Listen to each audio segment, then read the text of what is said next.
It's time for Black and White, a show that wants to bring all of us together, talking again about the issues that concern us. It's time to hear from people who only want to deal with facts. It's time for you to re-engage in your right of American free speech. It's time for Black and White. Welcome to Black and Whites, and it's good to be back in the chair after surviving Hurricane Ian. Joining us today is Ian Eland, is that correct? Yeah, Ivan Eland. Ivan Eland, who was a senior fellow at the Independent Institute and director of the Institute's Center for Peace and Liberty. He's also the author of a new book, War and the Rogue Presidency, Restoring the Republic After Congressional Failure. Did you write that as an inspiration, or is it just happened to work out what you did it when it came out, what we went through this past week? Well, no, I originally just wrote it as sort of a historical,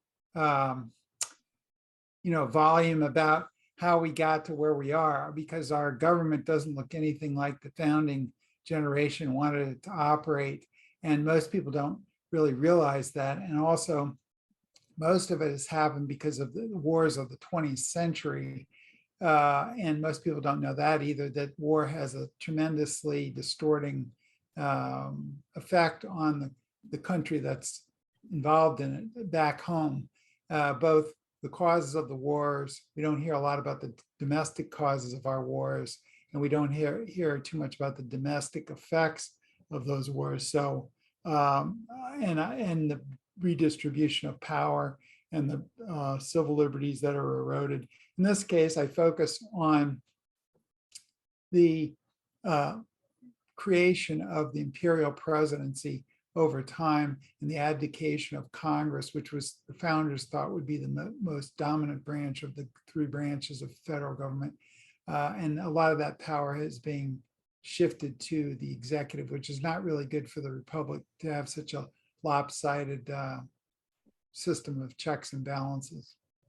You know, it's interesting what you're talking about, because there's a couple of issues that are prominent right now that the courts have said that what the president has done is beyond the reach of the presidency. And while they didn't use the word imperial presidency, implication was that they had taken power away from the Congress. And only the Congress had the ability, for example, to forgive student loans because they put the legislation in place. And yet we don't hear a lot of the leadership in the House, the Democrats or the Senate for that matter, complaining about the fact that the president's trying to do this. In fact, the House is, including the Speaker, were encouraging him to do this. So is it really a matter of that the president took it, or that the Congress chose not to defend it? Well, I think it's both of those. It's the congressional abdication of a lot of this power, and but the president is taking it, and they're letting him have it. And I think the student loan example is a very good one, because but you'll see the president say other things, like back in the Obama administration, he said, well, when the election didn't go his way, he goes, well, I still have a pen, meaning I can still do executive orders. Well, whenever you hear something like that, or if the president says, well, I had to take action because the Congress didn't, your ears should perk up, because that's unconstitutional. He's not supposed to legislate with the stroke of a pen with an executive order. The Congress, the way the founders set up the system, is the Congress makes the laws, and the executive is supposed to just execute the laws domestically and execute any war that the Congress declares in a narrow focused commander-in-chief role as commander on the battlefield. So both home and abroad, the executive branch is just supposed to execute, and the independent executive branch was created in the Constitution because there was a debate about this. A lot of people wanted the Congress to elect the president, like the Parliament does and elects the prime minister, essentially in Britain. But they didn't want to do that because they thought the Congress might be too powerful. Well, and they established this independent executive with a veto power, a limited veto power over legislation, to sort of be a check on the power of the Congress. But what's happened is now we have a Congress that's trying to act like a check on the president and not, first of all, they've reversed it, but then the Congress really doesn't do a very good job of constraining the president, especially in the warfare area.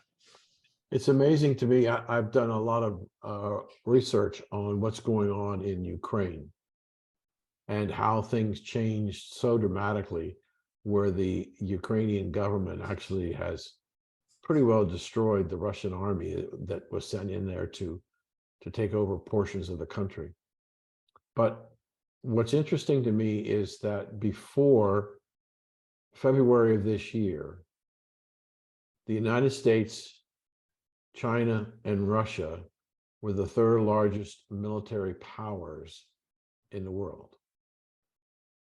And now it's the United States, China, and Ukraine. The United States has given them over $50 billion in money and material, and the European nations have given them another 35 billion. So we have almost $90 billion has been given to the Ukrainian government with no accountability whatsoever to anybody. And recently, the president of Ukraine says that he thinks the world should give him endless amount of money forever. When President Biden decides to give him more money, he's hiring the Ukrainian army as a surrogate to try to deal with Russia. There's no declaration of war in Congress, and yet they just continue to spend more and more money with nobody being held accountable. Yeah, I think it's better than our forces doing it itself, I guess, but that's about all you can say. We did the same thing in Afghanistan during the 80s with the Soviet Union. We wanted to give them another Vietnam, and we successfully did that. But of course, there's always unintended consequences. We did the same thing in the Iraq-Iran war. We were afraid of the Iranians more than the Iraqis, so we started building up the Iraqis with even chemical and biological precursors. And then later on, we said, well, they're getting chemical and biological weapons. Yes, well, the father helped the Iraqis get them, and then the son was complaining about that they were getting these weapons, even though they had terminated their program. But so we do these things, and they all have unintended consequences. What I'm saying, of course, the unintended consequences of the Carter-Reagan years in Afghanistan was 9/11. We decided to side with these radical Islamist fighters and thought it would be a good idea because it was during the Cold War. But then, of course, after the Cold War was over, this came back to bite the US. And so we don't know what the unintended consequences of sending all this armaments into Ukraine. And certainly it is something that the taxpayers are paying for. And there's been public support for it, but you don't know how long that's going to last. And I think that's going to be an issue, especially if it keeps costing that much. But there are unintended consequences for these things, even when you're doing it indirectly, like we're doing it. There have been several problems with that in the past. And I would argue that that's probably happening in Libya too, when we went in there. So, and certainly Zelensky is demanding a lot. He's very skilled at public relations, unlike the Russians. So he, he's able to pull at the heartstrings. And of course, no one's defending Putin's invasion. This was a really bad idea. And I even said that did a TV interview with Russian TV shortly before this was going to happen. I just said, I agree that the United States has expanded NATO up to the borders of Russia, and Russia might be threatened by that. But that doesn't really excuse the invasion, I think it's going to be a counterproductive thing. Well, of course, they didn't really want to hear that, but you know, I thought, the Russians would win sooner than they did, and of course, they haven't won it at all. And that part of the reason for that is U.S. training from 2014, when the Russians invaded the first time Crimea and the Donbass region. It was just a partial invasion there, but that spurred Ukraine to get U.S. help. And of course, now we've got the floodgates opening. So we're making a big, as you point out, there really hasn't been too much congressional input. Now they have been appropriating the money, and many presidents take that as a sign that it's okay. And since there's no direct war, I guess that's really the only constitutional, in this case, restriction. And I think that it seems like if the Republicans do take the House, that there's going to be more scrutiny on this money. And you're right, there's probably a lot of waste going on, as it was in Afghanistan for 20 years. They just threw money and it was absorbed into corruption rather than fighting the Taliban. So in Iraq, when we were in Iraq, the same thing happened. There was just massive waste. And that's been documented by the executive branch itself in those two cases. So there's bound to be a lot of waste because they figure it's an emergency. So they just suspend all safeguards and spend like drunken sailors, really, even though the Navy has nothing to do with this. Right. Why do you think that both Republicans and Democrats alike in the House and the Senate there's been very little criticism about our support for Ukraine? Well, I mean, it's very, when something like this happens in Europe, people go crazy. I mean, we have a situation in Ethiopia where we've had probably 500,000 people killed in a very short period of time, and it doesn't even make the newspapers hardly. So many more people killed than in Ukraine. So one of the reasons is, I think, that we seem to think anything in Europe is strategic. But I'll tell you something, the Russians have been invaded like at least 6 times, and most of the invasions have gone through the West, through Belarus, through Poland, and through Ukraine, right? And so Ukraine is very strategic, not only from an invasion route standpoint for the Russians, but also because of the grain and the industry. A lot of the industry in the Soviet Union was in eastern Ukraine. So Ukraine has always been strategic to Russia.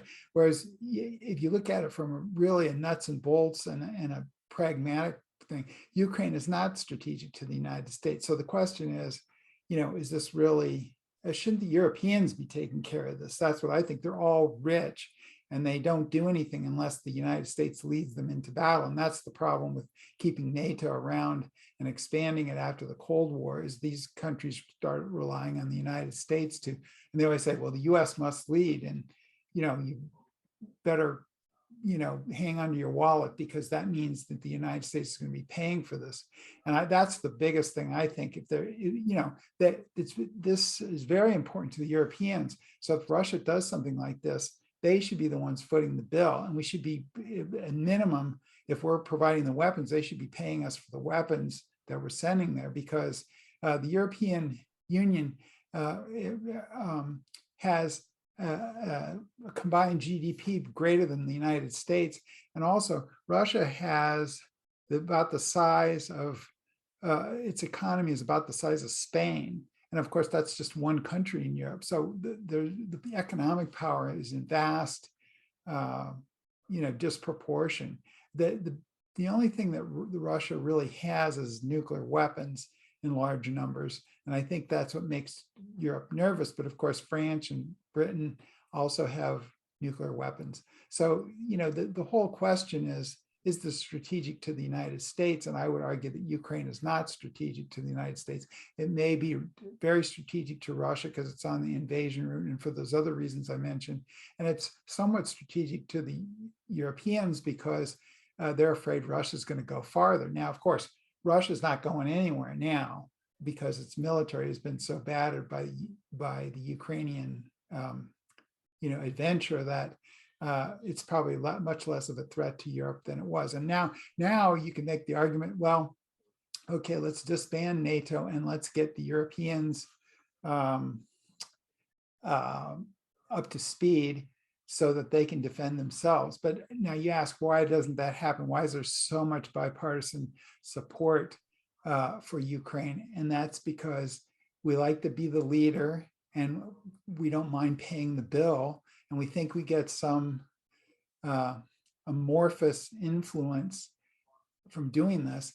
But it's, the European countries, Germany, UK, Italy, France, they regularly disregard what the US says in other areas. So I'm not sure what we get by influence for doing this, but we like to be the leader, and we're accustomed to policing the world in the Cold War, and it just carried on afterwards. And I just don't think, we have such a over $30 trillion in national debt. I just don't think, I think we need a period of renewal, and we should be more, conservative about where we dole out the money. And certainly I would make the Europeans pay for some of this stuff. We can say we have the most sophisticated weapons and we can provide them to Ukraine, but you need to pay us back here because, it's more strategic to you than it is to us. Well, Professor, we need to take a quick break here. Where can people find your book? You can get it on Amazon or directly from the Independent Institute, which is where I work and which I published it. So it's independentinstitute.org.com? Yeah, .org, independent.com. Okay. We'll be right back with the professor in just a moment. Inflation for most people is causing them to use their credit cards to try and make up for income shortfalls. How big is this problem? In the second quarter of 2022, Americans added $46 billion to their credit card balances. Some of that could be you. The Federal Reserve Consumer Credit Report showed that the rate of interest on credit cards went from 14.56 to 16.65%. Those Americans struggling with credit card debt saw their delinquency rates escalate from 1.66% to 1.81%. The Cambridge Debt Consolidation Program may be able to help you reduce the interest rates by 2/3 and cut your time to pay off the debt from 30 years to as little as 5 years. If you're struggling and you want professional and objective help getting your credit house in order, then call 1-855-435-2066 or go to the website cambridgeyescredit.org/BW-podcast and get your house in order. And we're back. We're speaking to Ivan or Ian? Ivan. Elland? Yeah, it's Ivan Eland. Yeah. Eland, I'm sorry. He is a senior fellow at the Independent Institute and director of Institute Center on Peace and Liberty. And he's the author of the book, which we've been talking about, War and the Rogue Presidency, Restoring the Republic After Congressional Failure. Let's take that last line, congressional failure. Why do you think, or do you believe that the Congress has failed? And the second part of the question is, why have they failed?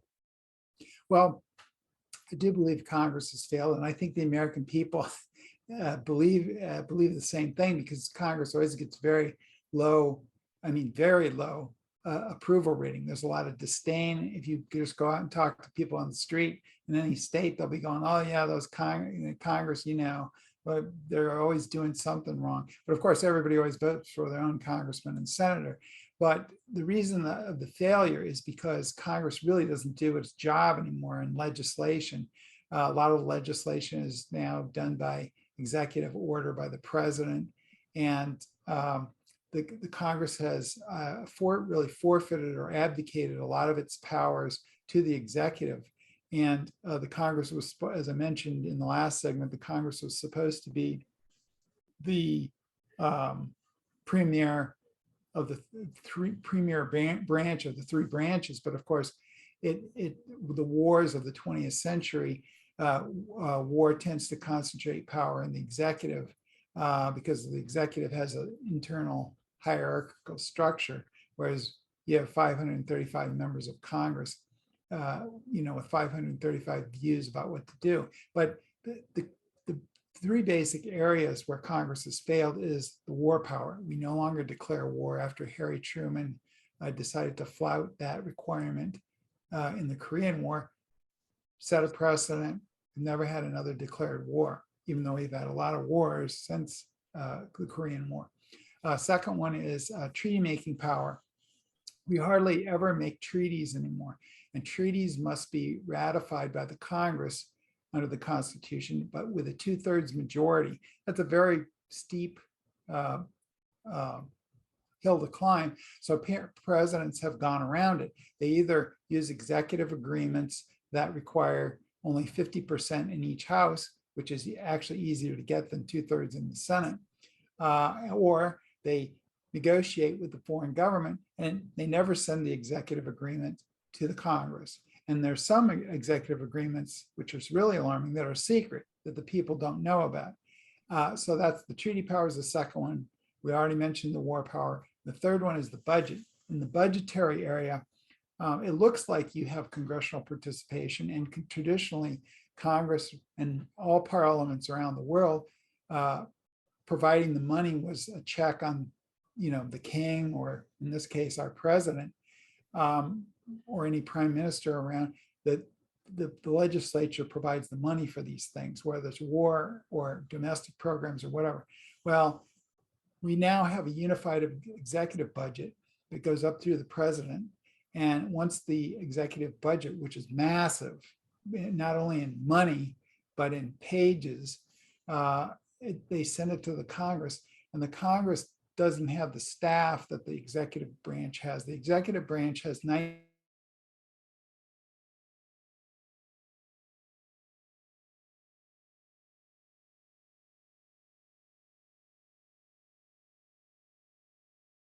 But they send it there, so there's not enough staff or time to go over the whole budget. So they just, each year they putter around the edges, and they don't always putter on the most important things. They putter on the most politically visible things, which is Professor, excuse me for interrupting you.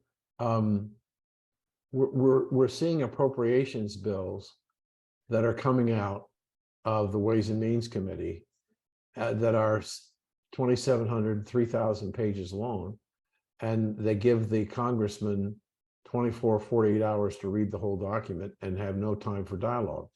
Why is it, or what is it about the Congress that it has continued to abdicate? What are they afraid of doing? Well, I think that we've had a divergence between the interests of the institution itself and the actual members in the Senate and the House. We now have celebrity senators and celebrity congressmen who are more interested in posing before the cameras and talking about this or that, or attacking some other member of Congress, than actually the old-fashioned people were legislators. They would roll up their sleeves and make new laws, which is what they're supposed to be doing. There wasn't much of it. They toiled in the trenches, if you will, without much recognition. But now, TV, social media, everybody's tweeting, and Facebook, and television, radio. We have celebrity congressmen. And so they would rather do that than, because legislation, if you legislate and you vote on stuff, you have to take a position. And you say, well, that is not what they're supposed to be doing. Yes, but that might not be conducive to their reelection. So they want to get reelected as the first issue. And particularly in the war issue, which I deal with in my book, during the first Iraq war, people were they panicked because they don't know which way to vote. Is this going to be a popular war, or is this going to be an unpopular war? And if I vote for it, if I don't vote for it, I'm going to be unpatriotic. And if I do vote for it and it goes south, then people are going to come back at me, and say, like Obama did to Hillary Clinton in the Democratic primaries, that, well, you voted for the Iraq war. And you shouldn't have voted for it because now it's a mess, right? So congressmen are very nervous about taking any sort of vote. I worked in Congress for 15 years. And I always thought they're a lot more nervous than they should be, because if you just explain why you voted that way. Ron Paul said to me once, because he voted against the Iraq War, and on the rest of the Republicans all voted for the Iraq War. I go, well, how did you sell that to your conservative constituents in Texas? And he said, well, I just explained to them why I didn't want to do it. Why I thought it was a bad idea constitutionally, et cetera. And, and I really appreciated that answer at the time, because almost no Congress people think that way. They just say, well, so in other words, the founders, Madison, thought, well, the various branches, well, it's in their institutional interests to push back against the other branch. But in the Congress, a lot of times they want to delegate power to the executive because they want to take credit for stuff, but they don't want to take any blame. Let's take a domestic example. They passed the Clean Air Act or Clean Water Act, and they said, well, I'm pro-environment. Look, I voted for this thing. But then, of course, they make it very general, and they turn it over to the EPA and other agencies to implement. And people like environmental stuff until it affects their economy in their particular area. Like, well, we're going to have to lay some people off because we have to spend all this money for our pollution control devices. Well, that's an example where people, they complain then, or businessmen complain that the regulations are stifling their business.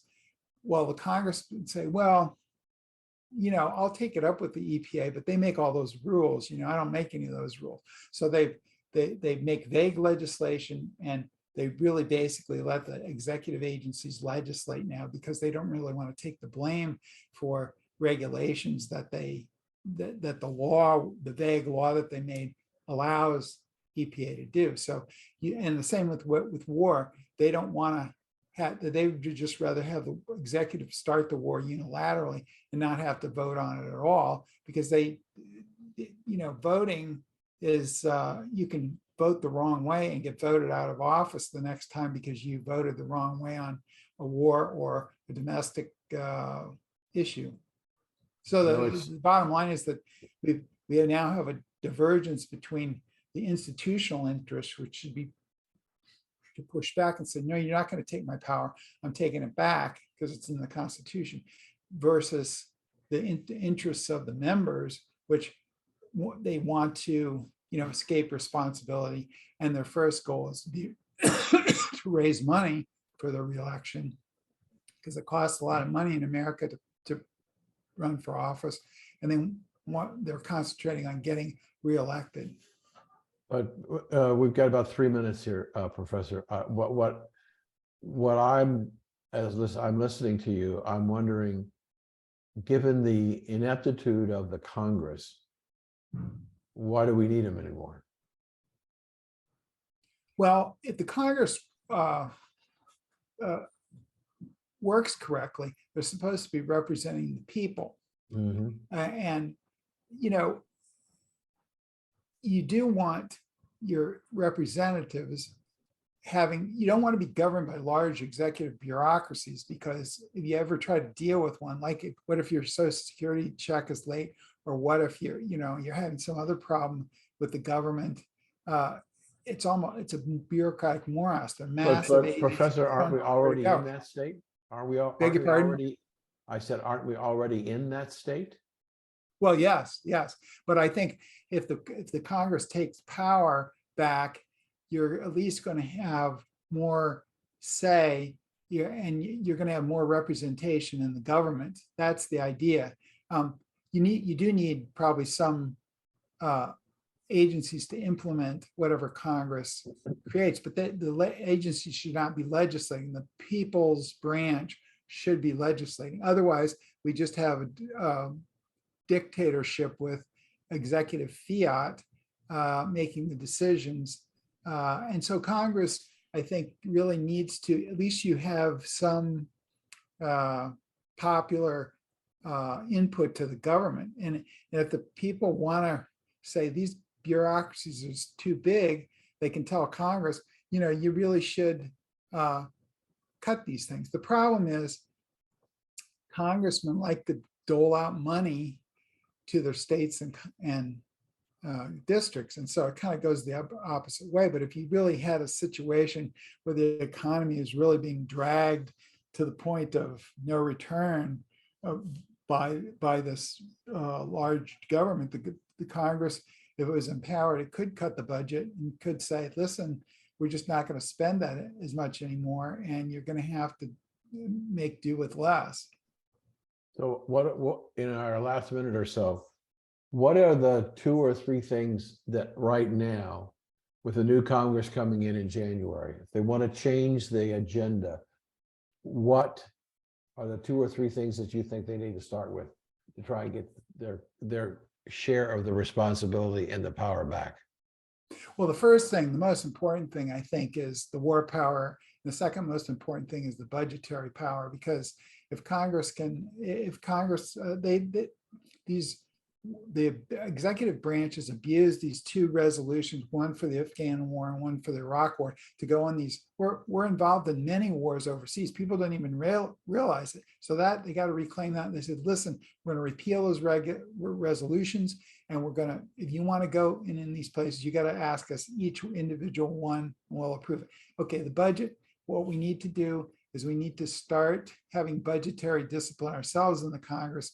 And therefore, we're going to start really examining the federal budget, and we're going to start cutting because we've got too much regulation and we have too high spending levels. And we just, we're going to start being a restraint on these executive agencies instead of an enabler for increased government spending. Well, thank you, sir. It's been a pleasure talking to you. We've been speaking to Ivan Eland. He is a senior fellow at the Independent Institute and director of the Institute Center on Peace and Liberty. He's also the author of the new book, War and Rogue President, Restoring the Republic After Congressional Failure. Thank you for joining us so much today. Thanks for having me on. You're welcome. And we'll be right back.